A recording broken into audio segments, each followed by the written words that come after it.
Vous êtes de plus en plus nombreux à trouver un travail aux Émirats ou tout simplement à vous poser des questions sur le droit du travail aux Émirats avant d'obtenir un emploi.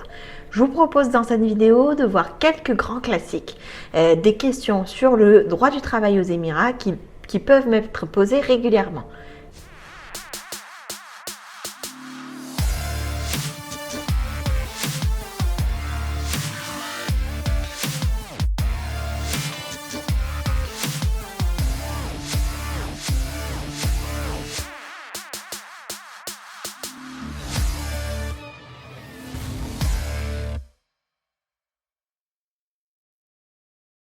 Première question qui m'est posée régulièrement, l'employeur peut-il refuser la démission d'un salarié?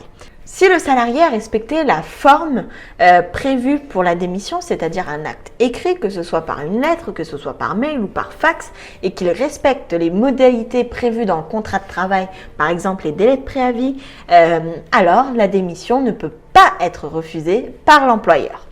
Deuxième question qui revient régulièrement, est-ce qu'en cas de perte d'emploi, l'employeur nous doit le ticket retour dans notre pays d'origine?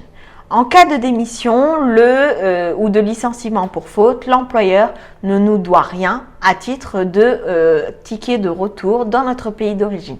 Par contre, en cas de licenciement et si on est dans les conditions prévues par le contrat pour obtenir ce ticket retour dans notre pays d'origine, l'employeur n'a pas le choix que de nous en faire bénéficier.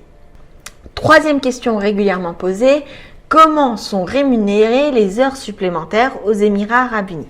Donc les heures supplémentaires aux Émirats Arabes Unis sont calculées sur la base d'un salaire total, c'est-à-dire salaire de base plus les indemnités prévues au contrat.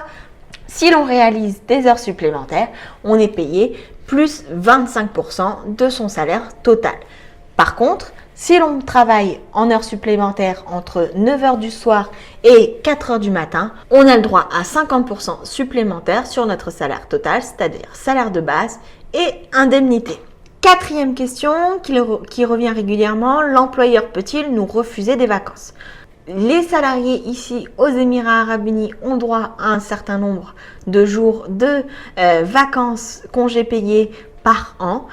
Ils doivent en faire la demande auprès de l'employeur qui peut refuser les dates. Donc l'employeur a la liberté de refuser des dates, il n'a pas la liberté de vous priver totalement de congés payés. Il a également la possibilité de vous demander de diviser cette période de vacances en deux et en cas de grosses difficultés de l'entreprise, reporter une partie de vos congés payés à l'année suivante. Deux dernières questions qui sont régulièrement posées. Est-ce que l'employeur peut-il nous mettre un ban, donc nous interdire d'être sur le territoire si l'on quitte son emploi plutôt que prévu?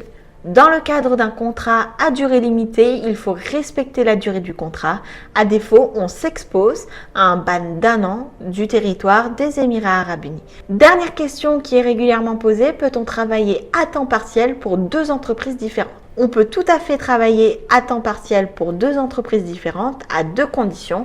Avoir l'autorisation de l'employeur et l'autorisation, le permis du ministère du Travail. J'espère que cette vidéo vous aura éclairé sur les questions qui reviennent régulièrement en droit du travail émirien.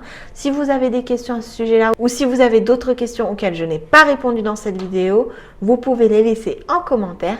Ça fera l'objet d'une prochaine vidéo. Je vous souhaite le meilleur et je vous dis à très vite dans une prochaine vidéo.